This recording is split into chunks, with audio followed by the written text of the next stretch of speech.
Muy buenas tardes, queridos amigos. Qué bueno poder estar por acá con ustedes compartiendo el estudio de esta semana. Quienes les saludan, como siempre, les envían un abrazo, los pastores González Castellano y por supuesto también nuestro amado pastor Luis Boscán. Bienvenidos a todos los que se van conectando. Un saludo también a los que se van conectando en esta hora con nosotros y a los que van a ver también en diferido esta enseñanza del estudio de los evangelios. Como cada semana, invitándoles a que pueda suscribirse en nuestras redes sociales, a que pueda activar la campanita y estar siempre pendiente de nuestras publicaciones. Ya nos encontramos en el estudio número 8 de los evangelios y pues damos continuidad, seguimos con este estudio a nivel cronológico de los evangelios, de lo que nuestro amado Padre nos deja también acá como instrucción, como enseñanza. Hoy vamos a estar enfocándonos en las siguientes porciones. Mateo 4, entre el verso 12 y el verso 22. También en el libro de Marcos, capítulo 1, entre el verso 14 y el verso 28. Y por último, en Lucas, capítulo 4, verso del 14 al 31.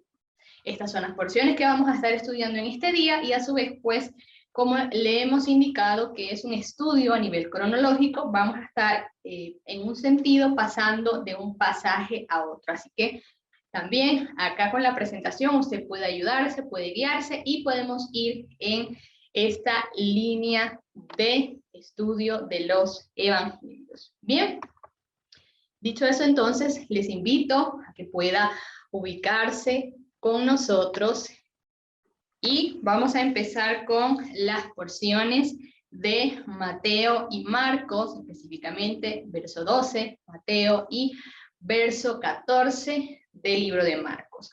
Antes es importante también mencionar, resaltar y recordarles que en la porción de la semana anterior del estudio de los evangelios finalizó cuando Yeshua retornó a Galilea luego de celebrar la festividad de Shavuot. Allí se corta y ahí finalizamos la porción número 7. En esta porción vamos a iniciar cuando Yeshua enseña en las sinagogas por primera vez durante su ministerio y también cuando se entera que Yohanan o Juan el Inmersor fue encarcelado por Herodes. Y son estos dos pasajes específicamente que tenemos acá, Mateo 4:12, cuando oyó que Juan había sido encarcelado, se retiró hacia Galilea. También en Marcos 1:14 nos enseña después que Juan el Inmersor fue entregado, dice que Yeshua fue a Galilea pregonando el evangelio del reino de Elohim.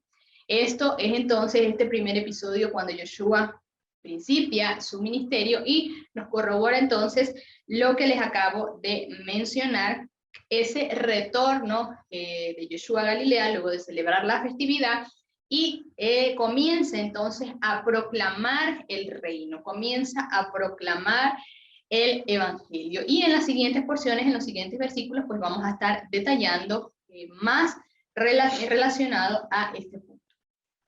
Bien, continuamos con el libro de Lucas en el mismo contexto que nos está enseñando esta porción, nos estaba explicando mi esposa. Él regresa a Galilea y dice que en el verso 14 Yeshua regresó en el poder del Espíritu y se extendió su fama por toda la comarca. Y él enseñaba en las sinagogas de ellos, siendo admirado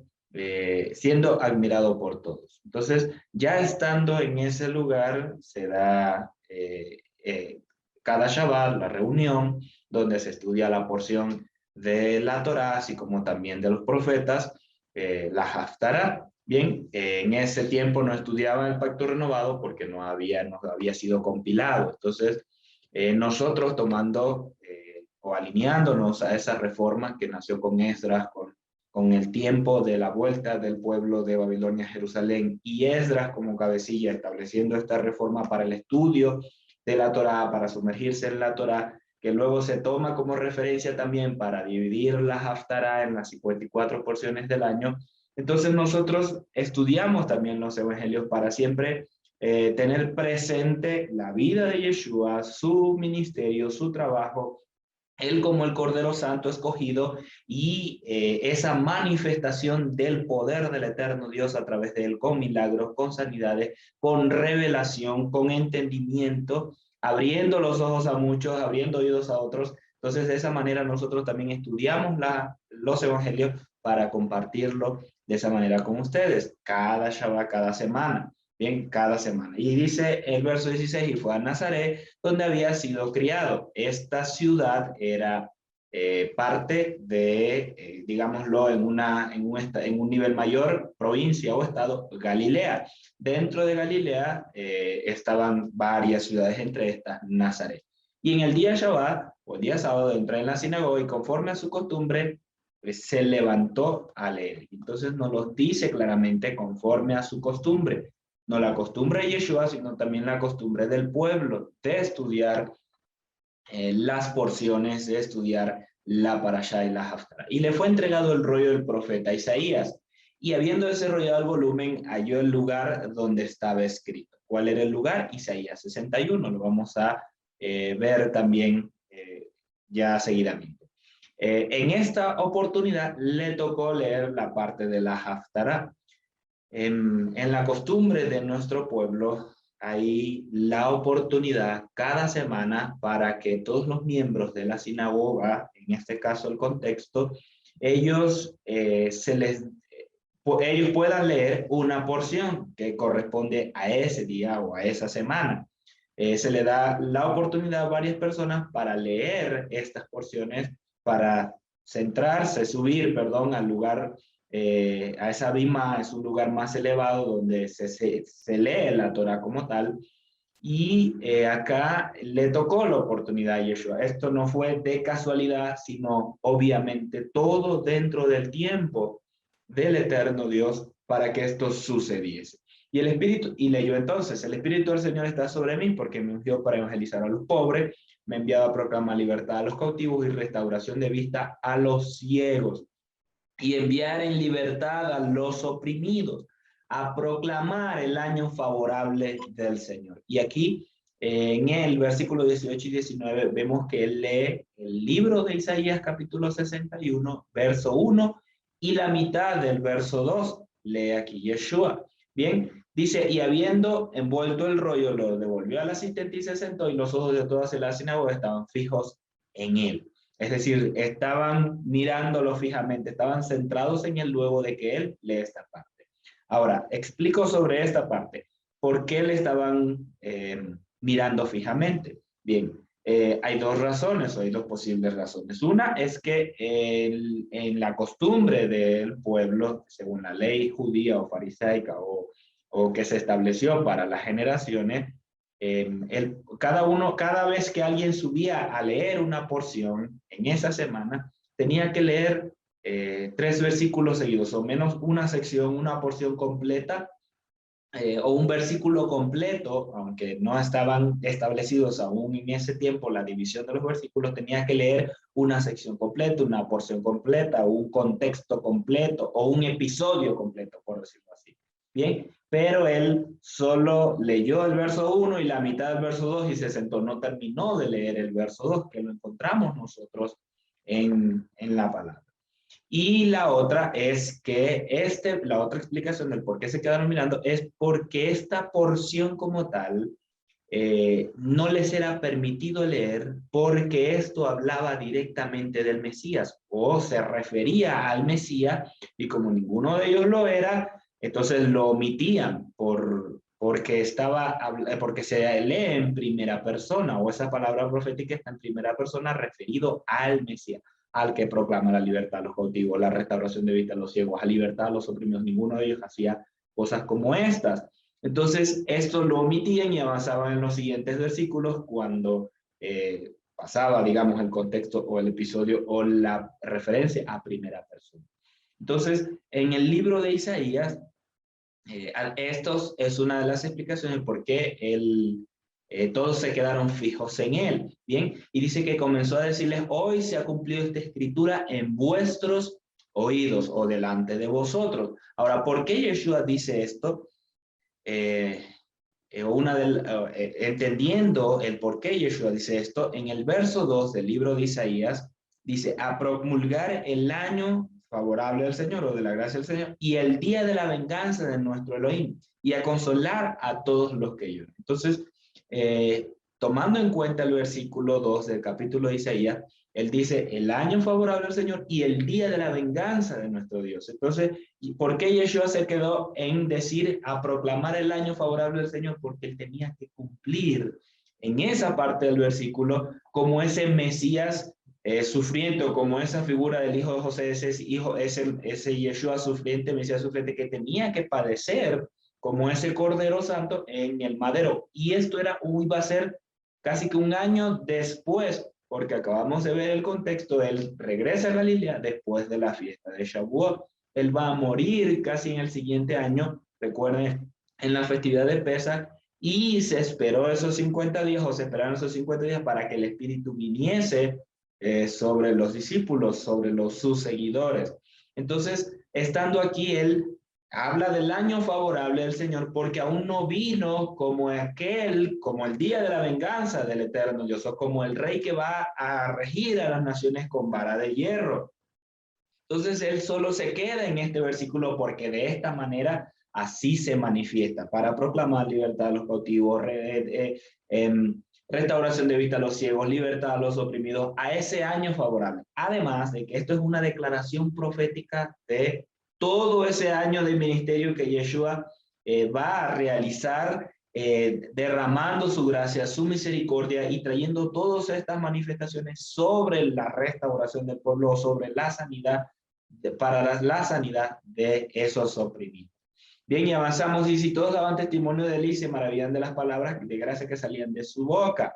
Pero decían, ¿no es este el hijo de José? Entonces, además de que reconocían la gracia del eterno Dios a través de él, es decir, en sus palabras, en su entendimiento, en su sabiduría, además del espíritu que impartía a través de sus palabras, ellos dicen, pero si nosotros lo conocemos a este es hijo de José, lo hemos visto toda la vida, él se congregaba aquí con nosotros, José ha congregado aquí con nosotros, ¿de dónde pues saca él todas estas cosas, por decirlo así? ¿Cómo él sabe todo esto? Y eso, Yeshua responde diciendo, sin duda me diréis con este proverbio, médico, cúrate a ti mismo. ¿Cuántas cosas vimos que se han hecho en Capernaum? Hazlas aquí también en tu tierra. Y añadió, en verdad os digo, o de verdad les digo, que ningún profeta es grato en su propia tierra. O que ningún profeta es aceptado en su propia ciudad, dice otra versión. Y esto es un golpe para estos hombres alineados a fariseos, a saduceos, o a cualquier secta en ese tiempo, porque él, aunque se manifiesta de esta manera y por las señales así lo da a conocer, aún no creían. Y él entonces les coloca el ejemplo de esta manera, que ningún profeta es aceptado en su propia tierra, y lo vemos en Israel a lo largo de la historia, y Yeshua nos recuerda dos. En el verso 25 dice, y en verdad os digo que muchas viudas había en Israel en los días de Elías, cuando el cielo fue cerrado por 3 años y 6 meses, mientras hubo un gran hambre en toda la tierra. Pero, es decir, a una que no era del pueblo de Israel. Pero a ninguna de ellas fue enviado Elías, sino una mujer viuda de Sarepta de Sidón, a una gentil, a una pagana, a ojos del pueblo. Y luego dice, muchos leprosos había en Israel en tiempo del profeta Eliseo, ninguno de ellos fue limpiado, sino Naamán, el sirio, otro gentil. Aquí Yeshua les está hablando que entonces, así como fue enviado, así como en aquel tiempo fueron enviados a esos gentiles, Yeshua también tenía una obra que hacer con los supuestos gentiles según el pueblo judío, es decir, a las ovejas perdidas de la casa de Israel, que Yeshua mismo lo dijo. Lo vimos en las dos porciones anteriores, que era necesario pasar por Samaria, por esos tierras de gentiles según los judíos, pero eran de la casa de Efraín, que se habían mezclado. Entonces él, así como les está poniendo ese ejemplo, así también dice que lo va a cumplir o lo va a realizar. Y oyendo estas cosas, todos se llenaron de ira en la sinagoga porque les hablaba acerca de estos gentiles a ojos de ellos, que era enviado a ellos o que prefería a estos de otros pueblos. Bien, y levantándose lo sacaron fuera de la ciudad y lo llevaron hasta la cumbre del monte sobre el cual había sido edificada la ciudad de ellos para despeñarlo. Y el verso 30 es impresionante, dice, pero él pasando en medio de ellos, prosiguió. O él pasando en medio de ellos, se marchó, se fue. Es decir, este versículo como si la multitud lo había sacado, ya lo iban a tirar. La pregunta es, ¿él pasó forcejeando, él pasó luchando, pasó corriendo? ¿Qué pasó allí? Y es impresionante porque fue el mismo eterno Dios que a través de ellos no lo pudieron ver o no lo pudieron percibir o no lo pudieron agarrar, sino que él simplemente pasó entre ellos y fue librado por el eterno Dios porque aún no era el tiempo. Entonces eso también nos da a nosotros una seguridad de que cuando Él nos envía a hacer algo, a hacer un trabajo, solo el Padre tiene determinados los tiempos. El hombre no puede decidir matarnos por encima de quedar incompleta la obra que el Eterno nos ha entregado, siempre que caminemos firme en obediencia cumpliendo aquello. Además de que Yeshua dijo, no teman a los que maten el cuerpo, teman más bien a aquel que tiene el poder para juzgar a los vivos y a los muertos, que es el Eterno Dios. Es decir, si nos ha enviado a un lugar peligroso, pero es su encomienda, no dudemos, no temamos en ir. Porque aunque allá haya gente que mata el cuerpo, si el Eterno no lo permite, eso no va a suceder. Porque allí nos ha enviado a realizar un trabajo, a hacer una obra. Pero otra cosa es que yo en mi arrogancia, en mi propia sabiduría o en querer sobresalir alguna fama, yo me vaya a meter a un lugar donde no he sido enviado y es posible que suceda algo como una muerte o algo, o algún accidente o alguna cosa que no estaba dentro del plan del Eterno Dios. Entonces finalizo con lo siguiente: y descendió a Capernaum, ciudad de Galilea, y les enseñaba en los Shabbats. Y aquí continuamos en el contexto de ese principio del ministerio de Yeshua. Así es, pasamos entonces a Mateo 4, 13 al 16. Como ya lo mencionamos, en este mismo contexto, Yeshua comienza a proclamar el reino por toda Galilea desde su hogar en Capernaum.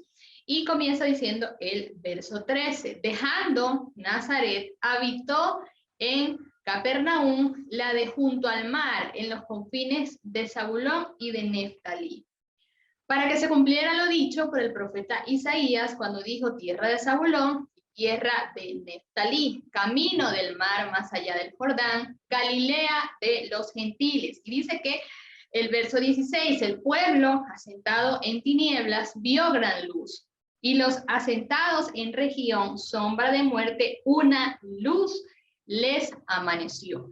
También complementamos con Marco 1, 14 y 15, donde dice que Yeshua fue a Galilea proclamando el evangelio, proclamando el reino y diciendo el tiempo se ha cumplido y el reino de Dios se ha acercado, arrepentíos y creed en el evangelio. ¿Qué sucede acá? Pues esto también es, Marcos lo resume de esta manera con lo que ya vimos y estudiamos anteriormente en Lucas 4 a partir del versículo 14. Ahora, esto que dice acá en Mateo, cuando habla, que dice que él comenzó entonces a anunciar y también para que se cumpliera lo dicho por el profeta Isaías, vamos a corroborar esto. Lo vemos en Isaías capítulo 9, entre el verso 1 y 2, donde se da una profecía, donde se habla acerca del nacimiento y el reinado del Mesías. ¿Y qué dice Isaías? Pero no habrá siempre oscuridad para el que está ahora en angustia, como en tiempos pasados hizo que fuera despreciada la tierra de Zabulón y la tierra de Neftalí, que ¿dónde estamos hablando? ¿De qué estamos hablando ahora? ¿En qué contexto? Galilea de los gentiles. Así, en los venideros lo hará gloriosa por el camino del mar, al otro lado del Jordán, en Galilea de los gentiles. El pueblo que andaba en tinieblas verá gran luz, y a los que moraban en tierra de sombra de muerte les resplandecerá la luz. Lo que vemos acá y lo que nos enseña esta porción número 8 de los evangelios,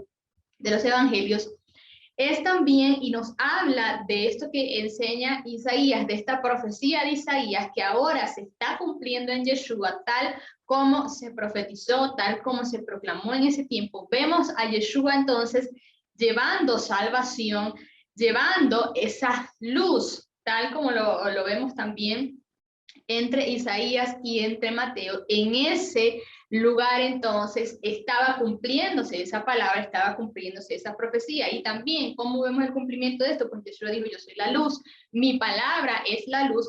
Ahora, esa tierra de Zabulón y de Neftalí, esos que estaban asentados en tinieblas, estaban recibiendo la luz, iban a recibir la luz a causa de Yeshua, a causa de el Mesías. Por eso entonces es importante conocer toda la escritura, leer tanto el primer pacto como también ese pacto renovado que nos entrega, porque allí vemos el cumplimiento también de muchas profecías que se dieron, de muchas palabras que se anticiparon en relación al Mesías, y que en ese tiempo y en ese contexto el Mesías llegó para dar el cumplimiento de aquellas palabras que fueron proclamadas, de aquellas palabras que fueron profetizadas en relación a esto. Así que ahora estaba llegando, estaba proclamando ese reino, estaba proclamando ese evangelio. Y cuando vemos acá que dice el tiempo se ha cumplido, ¿cuál tiempo? El tiempo también de esa promesa, el tiempo de esa palabra, y se ha acercado entonces para que puedan arrepentirse y creer en el reino, creer en el evangelio que estaba siendo proclamado, que Yeshua estaba caminando en aquello y estaba llevando a otros. Así es, cuando leemos el Evangelio de Dios, entendemos que la palabra evangelio significa buenas nuevas o buenas noticias. A veces nos hemos solo mentalizado con decir evangelio, evangelizar es ir a ganar gente, ir a ganar almas. Pero no es así el contexto correcto, porque evangelio significa buenas noticias. Entonces, el evangelizar es llevar las buenas noticias del reino de Dios o del eterno Dios. ¿Cuáles son esas buenas noticias para nosotros, o aún era para el pueblo en aquel tiempo, acerca del eterno Dios? Y esto era, además de las palabras de restauración, eran esas promesas que el pueblo había olvidado, eran esos que nosotros habíamos olvidado, y que Yeshua nos las trajo nuevamente dentro de esa restauración, o como parte de esa restauración. Yeshua dijo en Juan 8:30, en Juan 8:12, yo soy la luz del mundo. Bien, el que me sigue no andará en tinieblas. Y esto también sucedió en Capernaum, trayéndoles pueblo asentado en tinieblas, vio gran luz. También les dijo, yo soy la luz del mundo. Además, en Salmo 119 dice, tu palabra es lámpara a mis pies y es una luz en mi sendero, es luz en mi camino. Entonces, todas estas cosas fueron trayendo luz sobre esa región. Él, como esa luz viviente, más adelante vamos a ver cómo les dice, ustedes son la luz del mundo, hablándole a sus discípulos, al pueblo. Entonces, él manifestando todas estas cosas, pero además de él, como con esa autoridad del eterno Dios, lo vamos a explicar en porciones más adelante, él trajo sobre Capernaum, o sobre esa ciudad, un juicio sobre las tinieblas para romper la operación del enemigo o de las tinieblas sobre ese lugar, porque dice tierra de Zabulón, como en Galilea de los gentiles, pueblo asentado en tinieblas. Ese lugar estaba bajo esa cúpula, por decirlo así, de manifestación de las tinieblas asentada sobre ese lugar, pero Yeshua en su autoridad recibida del eterno Dios se posiciona en ese lugar para romper esa ilegalidad de las tinieblas y manifestarse como la luz, trayendo las buenas nuevas del eterno Dios, o las buenas noticias. ¿Cuáles eran esas buenas noticias? Acabamos de ver algunas: traer vista a los ciegos, sanar a los oprimidos, el año favorable del Señor a través de él. porque el pueblo no lo rechazó, eran gentiles, sino que al recibir estas señales lo aceptaron, lo reconocieron, a diferencia de los de su casa de Nazaret, que decían, si nosotros lo conocemos a este, ¿quién es este? Si crecimos con él, jugábamos con él, muy posiblemente pesaron más de uno. Entonces ellos, al no reconocer las señales, fue enviado ahora a Capernaum, a los gentiles. Y de esa forma se manifiesta por causa de aquellos necesitados esa revelación de luz. Así es, y para ir finalizando con este punto y darle el pase al pastor Luis Boscán, también le dice, arrepentíos y creed en el evangelio. Y esta palabra arrepentimiento hemos mencionado también que tiene que ver con teshuvá, tiene que ver con ese cambio de dirección. Entonces él estaba trayendo luz a ese lugar, y también era importante hacer ese cambio de dirección, recordar esas palabras, recordar lo que se había profetizado, que la luz iba a llegar a ellos, que el Mesías, que era y representaba la luz, iba a resplandecer en ellos, y que cambiaran de dirección, que se alinearan nuevamente a la Torá y a lo que el Eterno había establecido. Dicho esto, entonces vamos a darle el pase al pastor Luis. Shalom, bendiciones a todos. Bueno, vamos a continuar en este ciclo de porciones en Mateo capítulo 4, versículo 17 al versículo 22. Vamos a continuar donde dice que en el 17, desde entonces comenzó Yeshua a predicar y decir, arrepentíos porque el reino de los cielos se ha acercado. Entonces, seguimos en lo mismo que estaba hace un momento expresando la pastora Leymar de González. Dice, andando junto al mar de Galilea había dos hermanos, Simón, llamado Cefas o Pedro, y su hermano Andrés, que echaban una jávega en el mar porque eran pescadores, las redes. Bien, entonces comienza diciendo que Yeshua estaba predicando arrepentíos. Entonces el mensaje central de lo que Yeshua vino a expresar, lo que Yeshua vino a predicar, tenía que ver con el arrepentimiento, con que el pueblo hiciese teshuvá. ¿Por qué razón? ¿Por qué motivo? Porque es a través de hacer teshuvá que realmente el pueblo podía salir de aquella condición en la cual se encontraba en ese momento. Por eso dice la Escritura que Juan el Bautista vendría a preparar el camino al Señor, porque se trataba que en ese momento el pueblo necesitaba una dirección, necesitaba una guía. Pero cuando ya vino Yeshua, ya en el momento en que Yeshua está presente, él llama al pueblo al arrepentimiento, a volverse a él, a una genuina conversión. Entonces, fíjate, por ejemplo, hay algo muy interesante que nos refiere, por ejemplo, la vida de Jacob. En la vida de Jacob dice que Jacob en Peniel tuvo el encuentro con un varón, y la Escritura dice que luchó con ese varón hasta que rayaba el alba. Al final, después de esa lucha, ese pasaje tan misterioso y tan tremendo y tan espectacular, después de esa lucha que estaba sosteniendo con aquel ángel, que de verdad creemos que por las características y por lo que dice, por ejemplo, el pasaje, creemos que se trata del mismo Yeshua. Pero bien, al final dice la Escritura que después de que le descoyunta el muslo, dice la palabra, vi a Dios cara a cara, lo dice el propio Jacob, y fue librada mi alma. Ahora fíjate algo muy interesante. Todo esto fue producto de que en él hubo un arrepentimiento. Todo esto fue producto de que en él hubo un quebrantamiento. Pero lo interesante es que dice, vi a Dios cara a cara y fue librada mi alma. ¿Cuál era el propósito cuando Yeshua estaba predicando? Arrepentíos porque el reino de los cielos se ha acercado. ¿Cuál era el propósito por el cual se presentó delante de Jacob? El propósito era el mismo, provocar en él un arrepentimiento, provocar en el pueblo un arrepentimiento. ¿Para qué? Para que la libertad pudiera venir, para que fueran libradas sus almas de la opresión, para que fueran libradas sus almas de todo aquello que los estaba amarrando, de todo aquello que los estaba oprimiendo. Entonces no hay libertad de la opresión si no hay un genuino arrepentimiento.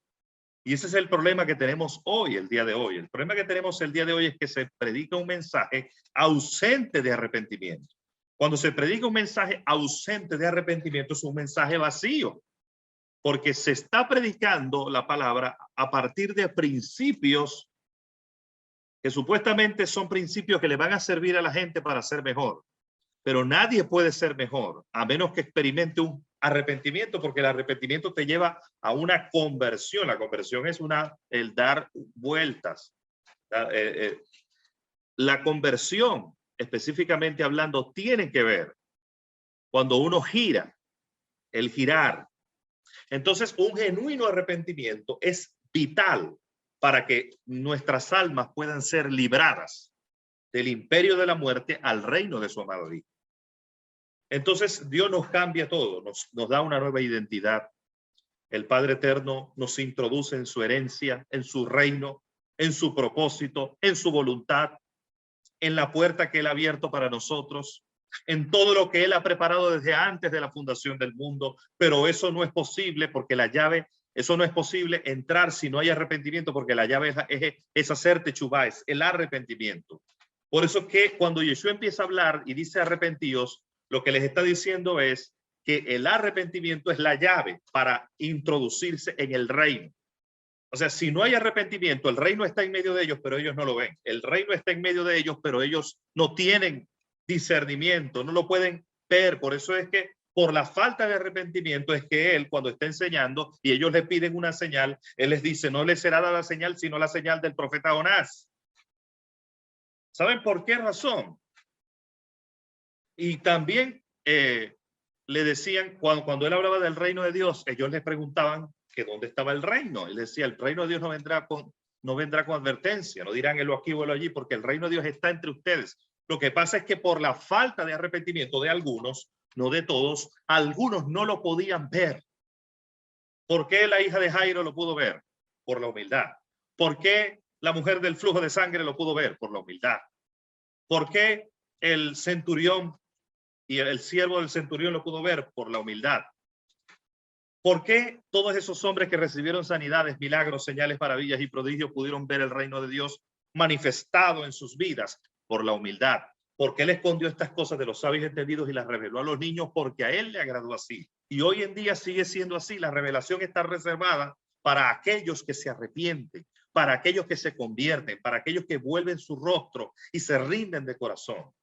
Si Jacob, en ese momento que fue confrontado, porque fue una lucha de argumentos, en el momento que fue confrontado por el eterno Dios y quizás en algún momento de testarudez él no aceptaba, cuando él decide humillarse, como está escrito en el libro de los profetas, que él lloró y rogó, cuando él decide humillarse, hubo un rompimiento, y cuando se rompió lo que había en su vida, y confiesa que lo que había logrado, lo había logrado a través de suplantar, de engañar, de manipular, o tal vez de suplantar y de engañar, y había logrado las cosas con su propia fuerza. Cuando él reconoció su condición y hubo un genuino arrepentimiento, comenzó en su vida a caminar como un Israel.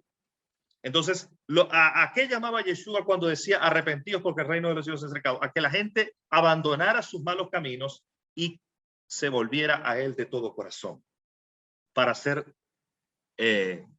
restaurados. Entonces, andando junto al mar de Galilea, había dos hermanos, Simón llamado Cefas y su hermano Andrés, que echaban una jávega en el mar, porque eran pescadores. ¿Por qué no se fue al templo? ¿Por qué no se fue a buscar a la casa de Gilel y Shammai? ¿Por qué no se fue a buscar a los fariseos, a los saduceos y a los doctores? ¿Por qué no se fue a buscar a esa línea rabínica que era tan fuerte? Porque él les dice después que ellos ensanchaban los flecos de los mantos, ellos les agradaba que los hombres los llamaran rabí, rabí, que los hombres los reconocieran. Ellos se creían que eran el centro de la mitad del medio del universo, ellos se creían que eran el ecuador de la tierra y todo el mundo tenía que pasar a través de ellos. Ellos se creían que eran el centro del universo, por eso Yeshua se va a Galilea, a las ciudades marítimas, donde ellos decían más adelante, fíjate, ellos decían, escudriñar las escrituras y van a darse cuenta que de Galilea no surge un profeta. No surge un profeta, pero surgieron apóstoles. ¿O no es así?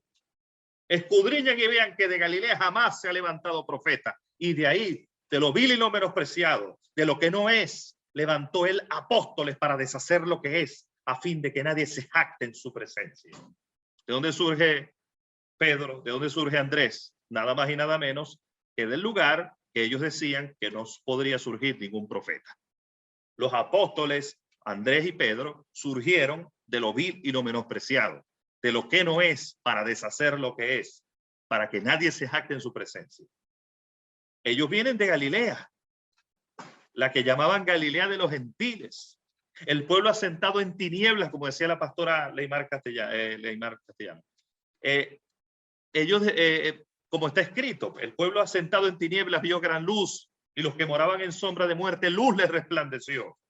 Las ciudades asentadas, las ciudades marítimas de Zabulón y Neftalí, como les había profetizado Jacob. Entonces le dice, venid en pos de mí, os haré pescadores de hombres. Fíjate, ya este llamado era eterno. El llamado a Pedro, el llamado a Andrés era un llamado eterno. Por eso es que cuando ellos, mire, yo te voy a decir algo. No crean ustedes que el Señor tenía que darles un discurso de 3 horas para convencerlos. O el Señor tenía que hacer una señal milagrosa para convencerlos. Con solo decirles, venid en pos de mí y os haré pescadores de hombres, ellos iban a responder, porque el llamado era eterno. Ya ellos tenían en su espíritu la necesidad de responder al llamado del Mesías. Si no, entonces, ¿por qué crees tú que la viuda de Sarepta respondió cuando el Señor le dijo a Elías, ve a Sarepta, porque yo le he dado orden a una viuda que te sustente? ¿Qué significa eso si él no habló con la viuda? ¿Cómo es eso que le dio orden a una viuda que lo sustentara si él nunca habló? Dios nunca se acercó a la viuda y le dijo, ve, porque él llegó. Elías llegó y la mujer no sabía quién era Elías. Simplemente llegó en ese momento a la casa de Sarepta, a la casa de la viuda, y le dijo a la viuda que lo alimentara. Y ella le dijo que solamente tenía un puñado de harina para hacer una torta, consumirla a ella con su hijo y luego echarse a morir. Eso lo toman hoy mucho desde el mensaje del Evangelio de la Prosperidad para decir, dame a mí primero. Eso, qué conveniente. El tema es, pueblo amado, el tema es que Dios había puesto en esa mujer algo en la eternidad, había puesto en ella la necesidad de atender a Elías. Había puesto algo en ella, en su espíritu, que ella reconoció al que estaba delante de ella, para que cuando él le dijera eso, ella iba a responder. De igual manera, en la eternidad, el Padre Eterno puso en Pedro y en Andrés, en su espíritu, algo para que cuando les dijera el Mesías, vengan en pos de mí, os haré pescadores de hombres, lo que él puso en ellos iba a responder. Imagínate tú, si la naturaleza responde y está con dolores de parto, sintiendo necesidad de la manifestación de los hijos de Dios, ¿cuánto más iba a ser un hombre y una mujer? ¿Cuánto más un hombre y una mujer iba a responder al llamado del Cordero de Dios, al llamado del Mesías? ¿No se cree usted que él tuvo que darles un discipulado en ese sentido para que lo siguieran? ¿No se cree usted que él tuvo que darle una charla motivacional? Eso no es así. Cuando los códigos que están en nosotros son tocados por el Espíritu de Dios en el tiempo presente, los códigos que están en nosotros van a responder al llamado sobrenatural del Padre Eterno. Hoy, ¿sabe cuál es el problema del día de hoy? Que hay mucho mensaje motivacional, pero no se tocan los códigos eternos que hay en los hombres y mujeres. No se tocan esos códigos eternos a través del Espíritu de Dios. ¿Por qué? Porque hay un mensaje diluido. El mensaje de Yeshua no estaba diluido. Él decía, no puede el Hijo hacer nada, sino lo que ve hacer al Padre. Por eso él decía, ven, le dijo a Mateo, que era un rico, un acaudalado, que se enriquecía a costillas de su pueblo y que le gustaba la avaricia, le gustaba la tacañería, pero había en él, el Padre había puesto en él desde la eternidad un código. El Padre había puesto en él la necesidad. Apenas Yeshua le dijo, sígueme, y ese hombre lo siguió. ¿No cree usted que es una fábula? ¿No cree usted que cuando le dijo sígueme y él lo siguió, era porque primero tuvo que convencerlo, después tuvo que hacer un milagro frente a él, después el tipo no quería y andaba en 3 y 2? Lo siguió porque quien le hablaba era el Cordero de Dios. Dice, y pasando de allí adelante vi otros dos hermanos, Jacobo, el de Zebedeo, y Juan, su hermano, que remendaban sus redes en la barca con su padre Zebedeo, y los llamó. Y ellos, dejando al instante la barca y a su padre, le siguieron. Eso lo hace alguien. Con eso te voy a decir algo. Eso lo hace, o sea, solamente cuando, ese es un verdadero discipulado. Solamente cuando alguien está guiado por el Espíritu, solamente cuando alguien verdaderamente está lleno del Ruach, solamente cuando alguien verdaderamente toca los códigos que están en otros, sin necesidad de convencerlos, sin necesidad de persuadirlos. Hoy tenemos un mensaje que está contaminado de persuasión, de manipulación, de hechicería de hombre, que está contaminado de muchas cosas, añadiduras de hombres. Por esa razón la gente responde de una forma equivocada. Cuando tú no tocas los códigos, sino que tú persuades a través de la carne, sino que tú persuades a través de armas de iniquidad, la gente te va a responder, pero te va a responder por avaricia. Ellos necesitan, los que responden por avaricia es cuando tú le hablas de avaricia. Los que responden por interés es cuando tú le hablas de interés, pero cuando tú, en vez de hablarle a la gente un mensaje contaminado, un mensaje diluido, tú le hablas de acuerdo a los códigos del Espíritu de Dios, y toca los códigos de ellos, ellos van a responder y no se van a apartar jamás. Pregunto, ¿se apartó Juan? ¿Se apartó Juan? ¿Se apartó?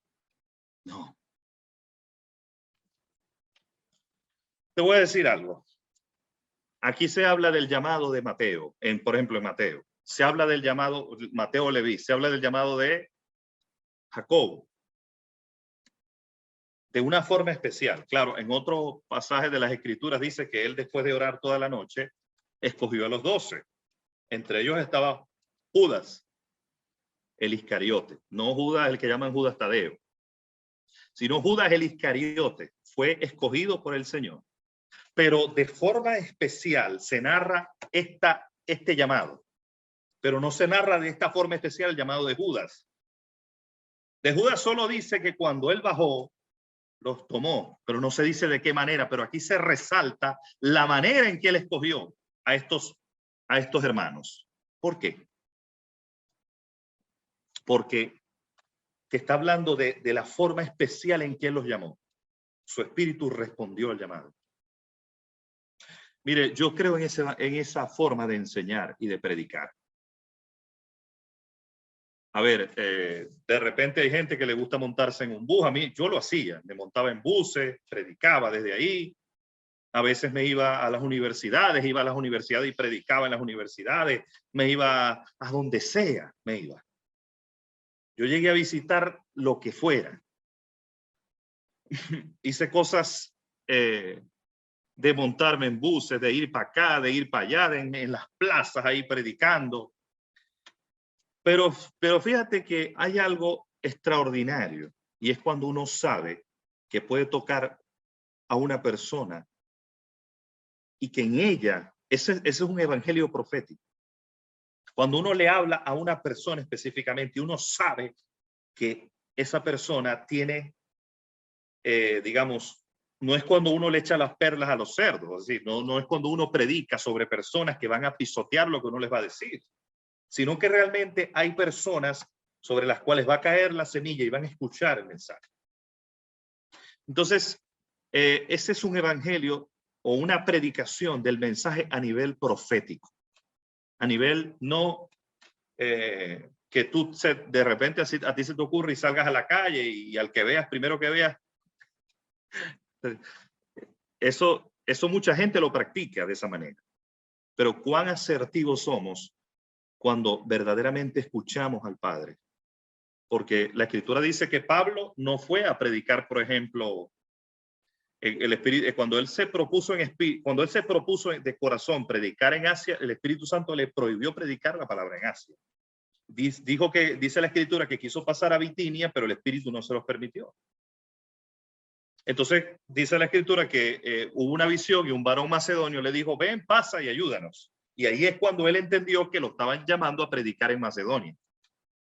Entonces, él predicó donde el Padre lo guió para ser asertivo y dar el mensaje que la gente, donde la gente estaba preparada para recibirlo.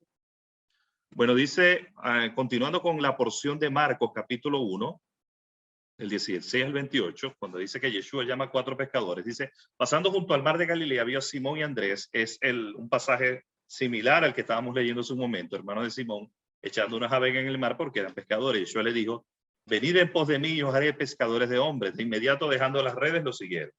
Yendo un poco más adelante, vio a Jacobo, el de Zebedeo, y a su hermano Juan, que estaban en su barca remendando las redes.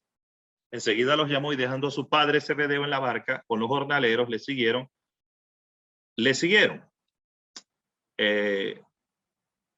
Bueno, aquí estamos viendo algo similar a lo que estábamos explicando anterior. ¿Ok? Yeshua les hace el llamado, ellos responden inmediatamente, lo que está en ellos responde al llamado del Mesías. El 21 dice, llegando a Cafarnaúm, también sigue en Galilea, y tan pronto llegaba el Shabbat, entraba en la sinagoga y enseñaba, y se asombraban de su doctrina, porque les enseñaba como quien tiene autoridad y no como los escribas.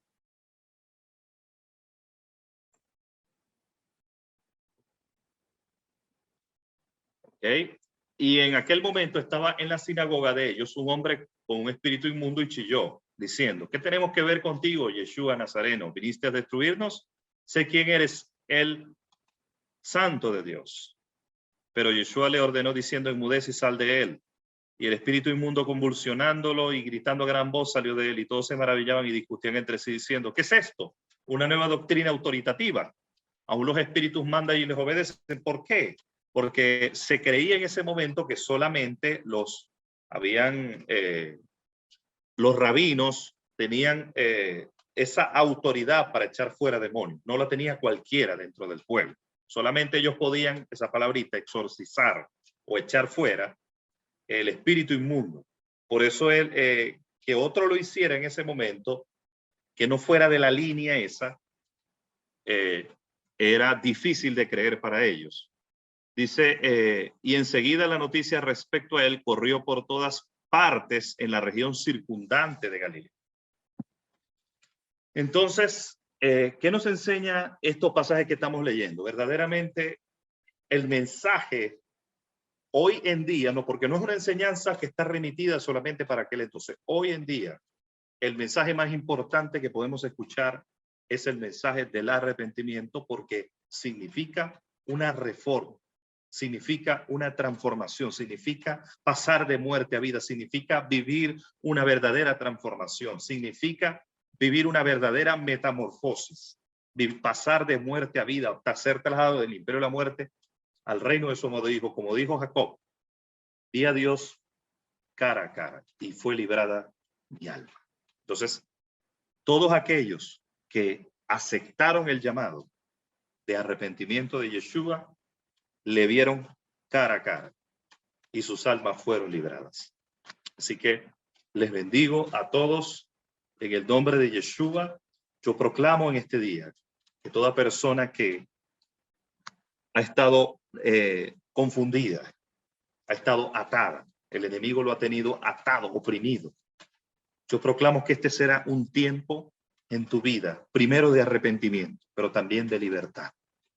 Que vas a reconocer que has estado confundido, que has estado atado, que has estado caminando fuera del propósito, del diseño, del plan de Adonai. Pero vas a alinearte ese plan, porque habrá un genuino arrepentimiento. Yo proclamo que hay libertad, que toda cadena infernal se rompe, que toda cadena de las tinieblas se pudre. Y proclamo que hay libertad en el nombre de Yeshua. Que este será un tiempo de libertad para tu vida, de toda enfermedad, de toda maldición, de toda opresión. En el nombre de Yeshua. Gracias, Señor. Yo proclamo sanidad de todo cáncer, todo tumor en esta hora. Gracias. Recibo que hay una unción de sanidad hermosa, preciosa en esta hora.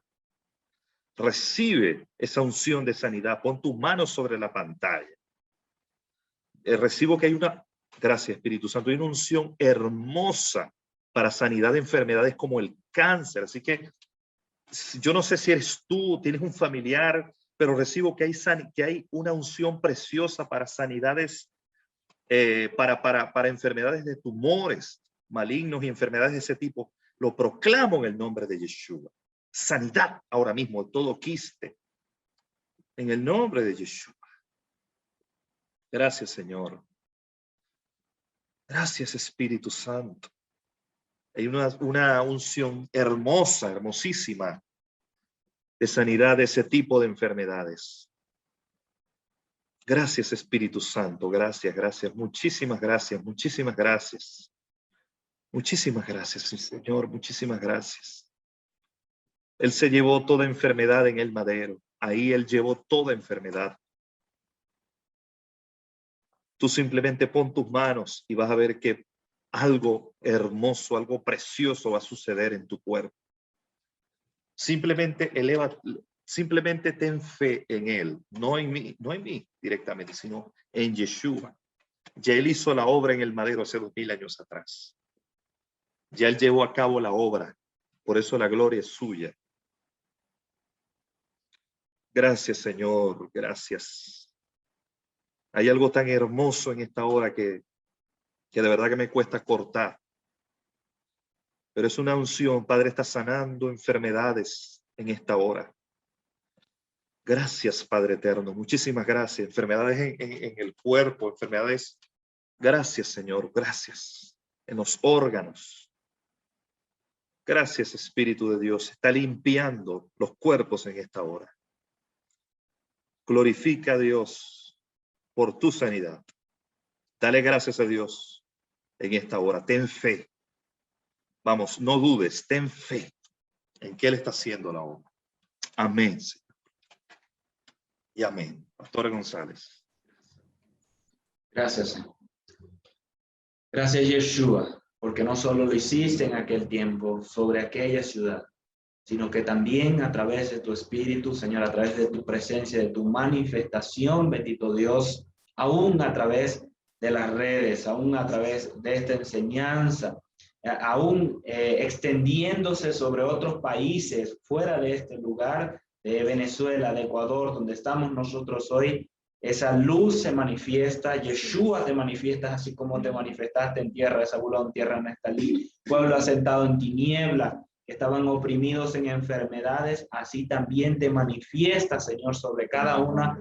Las personas que nos están oyendo hoy, de los familiares que tienen alguna dolencia, alguna enfermedad, declaramos que así también te manifiestas, Yeshua, con esa proclamación del reino a través de esa sanidad, de esa limpieza, de esa libertad sobre cada uno de ustedes y de sus familiares. En el nombre de Yeshua, en el nombre de Yeshua. Gracias, Señor, porque viniste trayendo ese año favorable del Señor y lo has extendido hasta nuestros tiempos por tu gran misericordia, por tu gran amor sobre nosotros, sobre tu pueblo escogido que había sido esparcido, y hoy hasta nosotros lo has dado a conocer, Señor. Gracias, Padre, porque también sabemos que pronto está el día en que te manifiestes como ese rey que va a regir con vara de hierro sobre las naciones, sobre las tinieblas, para traer una libertad plena sobre nosotros, sobre tu pueblo, sobre nuestra casa. Bendito Dios, en el nombre de Yeshua. Te damos gracias. Amén. Amén.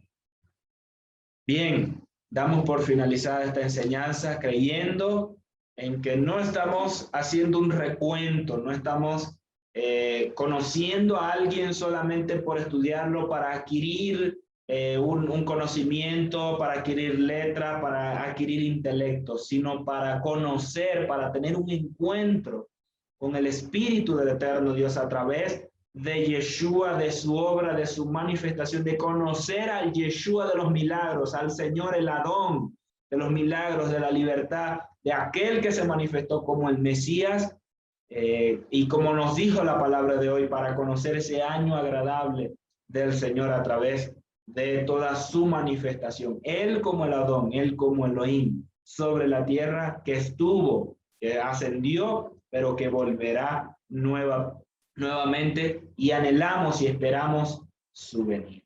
Bien, de esta forma finalizamos la enseñanza. Los invitamos a que puedan seguirnos en nuestras redes, activar las notificaciones para que no se pierdan ninguno de esas enseñanzas, de ese contenido que compartimos con todo el corazón para cada uno de ustedes. Shalom, shalom, y nos vemos en la próxima.